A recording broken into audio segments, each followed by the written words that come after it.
ఈ రాష్ట్రం ఆ జాగిరి కాదు, నా జాగిరి కాదండి. ఎవరి ఎస్టేట్ కాదు, ఎస్టేట్లే పోయాయి. ఈయనంతా నేనంతండి ఏంటో పాల్గొని పోయి మీటింగ్లో జగన్మోహన్ రెడ్డి గారిని కీర్తికి వస్తా ఉన్నాడు. ఆయన హోదా తగ్గట్టుగా ఒక విధంగా చెప్పాలి, అప్పుడు మేధావండి. ఎన్నో సంవత్సరాలు రాజకీయాలు ఉన్నాడు. నేను ఆయన ఒకసారి అయ్యాను ఎమ్మెల్యేస్. అంత మేధావి ఎదుటి వారిని, అంటే ముఖ్యమంత్రి స్థానంలో ఉన్న వారిని బూతులు తిట్టడం అన్నది అయ్యా సభ్యతగా అనిపించట్లేదండి. అయ్యా ఎవరు కూడా ఇంకా పనివారిని కూడా మనం అనలేము.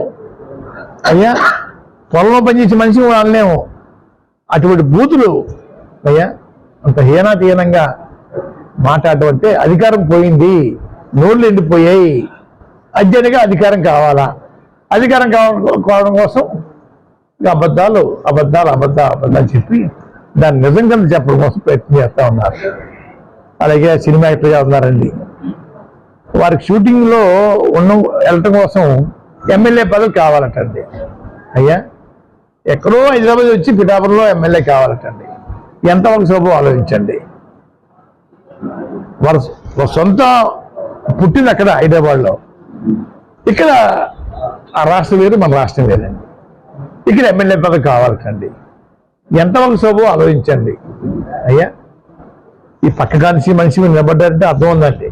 అయ్యా దారుణంగా అయ్యా ముఖ్యమంత్రి గారు కూడా ఈ భాష ఇంకా దారుణం అండి. అయ్యా ఏదో పీక్ మీ కాలేజ్ మట్టి దొక్కేస్తాడట. ఏంటి దొక్కేది? దారంటి పోయి మనిషిని అలా అనం చూద్దాం, ఇంకో పని మనిషిని అలా అనం చూద్దాం, కాలేజ్ చేస్తారు సార్. ముఖ్యమంత్రి గారు ఆ విధంగా భాష, దారుణమైన భాష తాడేపల్లి మీటింగ్లో అయ్యా చంద్రబాబు నాయుడు గారి సమక్షంలో మాట్లాడుతుంటే చంద్రబాబు నాయుడు కొంచెం ఏదో వద్దన్నా కూడా రెచ్చిపోతా మాట్లాడుతూ ఉన్నారు. అయ్యా ఒక విషయం అడుగుతాను సార్ ఆయన్ని, పవన్ కళ్యాణ్ గారిని. ఈ పౌరుషం, ఈ కోపం, ఈ పట్టుదల ఆ రోజు హైదరాబాద్లో మీకు అవమానం జరిగినప్పుడు ఏమైపోయాయి?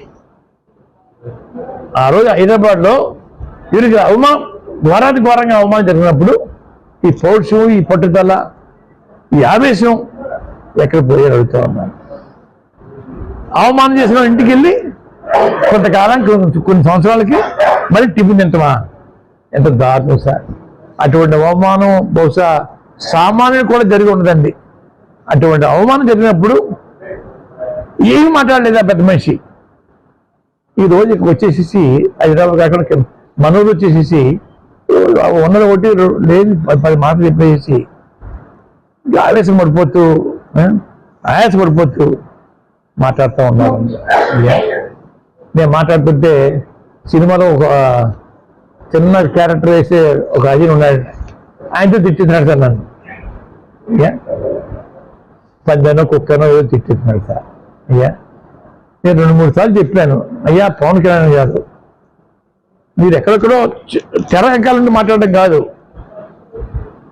ప్రెస్ మీట్ పెట్టి నన్ను తిట్టండి, నన్ను ప్రశ్నలు అడగండి, అన్నింటికి సమాధానం చెప్తాను. మరి నేను అడిగి ప్రశ్న మీరు సమాధానం చెప్పాలి. తెరచాటు ఉండి క్లబ్బులు నడుపులతో మీరు మాట్లాడించకండి. సినిమాలో చిన్న పాత్ర వేసేతో మాట్లాడించకండి.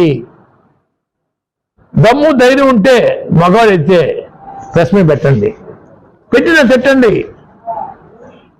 తిట్టండి, నన్ను ప్రశ్నలు అడగండి. ఆ ప్రశ్న సమాధానం అన్నింటికి సమాధానం చెప్తాను. మళ్ళీ నేను అడిగే ప్రశ్నలు మీకు సమాధానం చెప్పాలా? అప్పుడు 2-3 సార్లు వారిని కోరానండి మీడియా ద్వారాని. స్పందన చేశారు కదా, బూతులు ఎక్కువ తిప్పుతుంటా ఉన్నారు. కాలవే చెప్పాలి తీర్పు. అయ్యా మన పిఠాపురం హోటల్లో అమ్ముడైపోయే హోటల్గా వారు ₹1,00,000 ఓటు చెప్పున కొనేస్తారు చంద్రబాబు నాయుడు గారు, జగన్మోహన్ రెడ్డి గారు. కోట్లాది రూపాయలు కుమ్మిడించేస్తాడైనా అని చెప్పి చెప్తూ ఉన్నారు. మనందరూ అమ్ముడైపోయే మనుషులాగా వారు మాట్లాడుతూ ఉన్నారండి. ఈరోజు అన్నానికి ఎవరికి లోటు లేదు. అంత అమ్ముడు బతుకు ఎవరికి లేదండి అయ్యా. ఎక్కడో ఇద్దరు ఉంటారు, ముసలు పాపం పేదవాళ్ళు ఉంటారు అయ్యా. రెండోదండి, అధికారం ఆ కూటమి వచ్చేస్తే స్వచ్ఛమైన సారా అందిస్తారటండి అయ్యా. మంచి పథకాలు తీసుకొస్తాను, రోడ్డు వేయిస్తాను, ఇళ్ల స్థలాలు ఇప్పిస్తాను, ఇల్లు కట్టిస్తాను, ఇంద్రభవనాలు కట్టిస్తాను, స్వచ్ఛమైన వాటర్ సప్లై చేస్తా అని కాకుండా స్వచ్ఛమైన లిక్కర్ సప్లై చేస్తారటండి. అంటే మనందరం తాగుబోతులు, మనందరం డబ్బులు కంపెనీ మనుషులుగా మన పిఠాపురం నియోజక ప్రజల్ని ఆ రకంగా అవమానిస్తూ ఉన్నారు.